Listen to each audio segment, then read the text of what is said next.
We've talked jesters, we've talked kings and queens, but I think it's time for some ancient agony.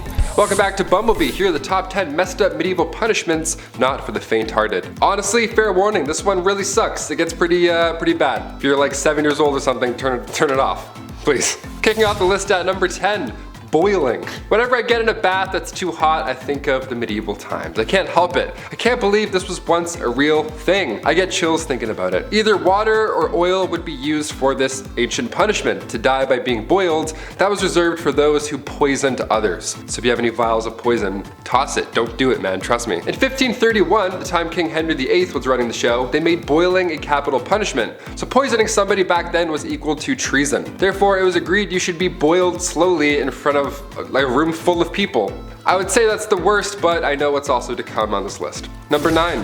Water. Taking a step away from the worst physical thing one could possibly go through, let's take a look at how far the mind will go before it too breaks. Sensory deprivation is still around today. In fact, there's many who pay for it. Yeah, they lie in a dark tub full of salt, then they float and listen to Childish Gambino. It's a magical experience. Your senses are powerful, especially combined with water. So this dripping machine, this old water punishment, that was just all bad. You had ice cold water dripping on your forehead and your face over and over for hours and hours. Drops would be at different random times so you can predict it as well. My toes are wiggling while I'm talking about this. This is making me anxious right now. In medieval times, they would tie you down and then using a horn, a big ass funnel, they would pour 9 pints of water down your throat. So water is horrible in many ways. Number 8, fire. Can't talk about medieval punishments without mentioning this witchy classic. Commonly practiced in Babylonia and ancient Israel, then later on in Europe with the classic witch hunts, burning at the stake didn't come from churches, like many believe. They didn't call the shots there at all. That was mainly how small towns settled local beef. Yeah, by burning at the stake, instead of just like a fist fight at the park. Burning at the stake came in full swing way back in 1431 in France. French disbelievers like Joan of Arc, they were burned at the stake. It was crazy that they actually did this as a form of punishment. This is one of the worst medieval punishments, and believe me, there's a little bit of a silver lining here. It was quicker than most. Sometimes. Gunpowder was sometimes used so that the burning and stuff would be much faster and brighter and louder and much more horrible. A lot worse on paper, but a lot faster. So honestly, I think it's better. History is insane. Another red hot punishment used in medieval times was when the accused had to hold a red hot iron bar and then walk a few steps with it. A red hot iron bar, your hands were literally toast at that point. Here's where it gets even worse though. 3 days later, the accused would come back to the court, and then when the bandages were removed, if their hands were healing, they started to heal, they were deemed innocent. They were on the path to goodness and whatever. If their hands were still in horrible condition from, say, I don't know, holding a red hot iron bar, then they were pronounced guilty. That's how the courts worked back then. Number 7, the rack. On to something not so hot and fast, but rather dull and slow. The rack is surprisingly well known. It was originally introduced to the Tower of London around 1420. The Duke of Exeter referred to this device as his daughter. What a weirdo. It's like guys who call their car like she. It's like, okay, just a little bit too close to your automobile, man. Relax. It was an open bed frame type device where your ankles were tied at the bottom and your hands were tied at the top. Already we're off to a horrible start. It was horizontal as well, and sometimes it was up. It was all bad. It would just leave you hanging by these ropes, and these ropes were slowly tightened more and more, obviously causing some problems to muscles and joints that were, holding things in place. This was done to extract information. This is also one of the worst things I've heard. Even getting tickled like this would be horrible. I couldn't even imagine. I make jokes because I'm uncomfortable. Honestly, hit that thumbs up to spread some good vibes because we're not even halfway done, folks. Number 6, molten metal. This was another form of capital punishment, and if you've seen Game of Thrones, it'll ring a familiar bell. A few of these do, actually. Yikes. Metal would be heated up in a cauldron for a long time to the point where it was liquid. It was molten metal, just a soup of minerals. Look, we said this video wasn't for the faint-hearted, and here at Bumblebee, we like to keep that promise. They would then pour the molten metal on your head, or more commonly known, they pour it down the throat of the accused. Obviously, it wasn't done as a method to extract information, it was done to brutally end someone's life. Because they're not talking after that, of course. Execution by molten metal was supposedly done to a wealthy Roman general, Marcus Licinius Crassus, back in ancient times. The metal would burn your muscles and skin, literally cooking it, and then after a few moments, it would harden. Bad, not good. Number 5. Keelhauling. Not to be confused with Kegels, keelhauling was reserved for the worst of the worst at sea.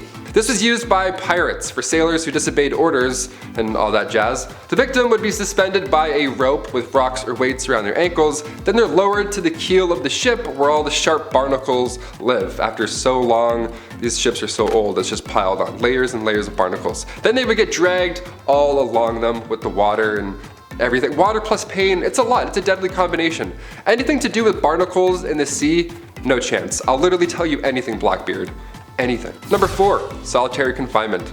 This is a kind of punishment that still exists in our modern society, but it can truly be one of the worst punishments out there because of the type of psychological distress that it causes. We were all just in a pandemic for so long. We got so bored and we had Netflix and iPads and whatevers. I can't even imagine this back in the day. Basically, it's a prisoner living in a single cell with little to no contact with anybody else. Not even like a guard or anything rattling keys like in the old times. It was just nothing. No one would even check on them. There are many stories about people being locked up for so long they forget about their families, and some people have gone away to solitary confinement for so long that once they're out, they just forget how to speak, really. They forget how to be a human and interact in the real world. Solitary confinement and the negative effects that it has on a person is becoming a wider topic of conversation because of the effects on a person's mental well-being, and it's a topic for a lot of human rights organizations. Back in medieval times, solitary confinement was literally just a room made of stones. It was pitch black, freezing cold, you were tucked away below some janky castle, and most of the time you weren't really alone. In the dark, nibbling away at your little piggies were, number 3, rats. Another Game of Thrones classic.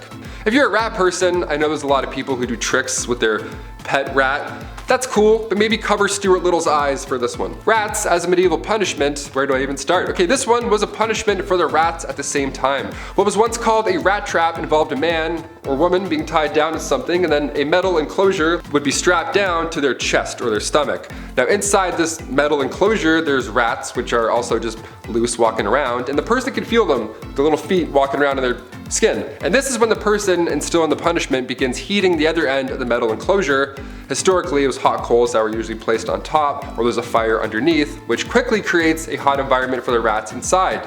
From there, the rats begin frantically searching for a way out, but because it's made of metal and they can't bite through that, they find your skin, and then that they can obviously bite through. So you can paint the picture in your head. It's disgusting. Number 2, the breaking wheel. The breaking wheel is literally just a large disc, a pirate ship wheel almost, just lying there, where somebody is then tied to it and everybody else just hammers them and beats the shit out of them over and over. But of course, since we're talking about medieval times, everything has to be a show and whatnot, so once the accused was beaten and then presumed dead, the wheel would lift up and turn just to show everybody what's up. Another way to use the breaking wheel, yep, there was more than one, again, creative folks back then, they would tie a person to the wheel and then continue to rotate it, and then all the ropes below would get tighter and tighter and twist. Kind of like the rack, but with a literal twist. And finally coming in at number 1, the Brazen Bull. This one takes the rat's problem and then makes it a you problem. Out of all the ones on this list, the Brazen Bull is the last one that I would do. Straight up haunting. It's also been referred to as a Sicilian bull, and basically it's not too complex. There is a bronze sculpture, often in the shape of, you guessed it, a bull. But in medieval times, it was just a big closed cauldron, and usually it was large enough to fit a person inside. Yeah, this was in a Saw movie too, I believe. That's how you know it's a good one, when it's in the movie Saw.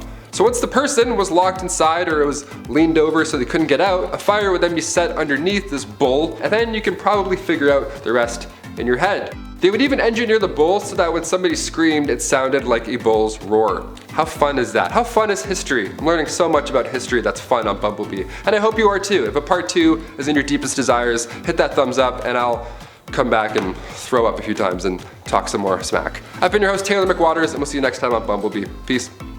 Number 6, metal. Number 6, molten metal. Yeah, just metal, like what the f***? I was like, yeah, I got him. The Brazen Bull. Brazen or Brazen? I say Brazen, but I'm like, no, that's browsers. That's different. Braz. I get them confused, you know? All the time. You're like, we'll talk, what?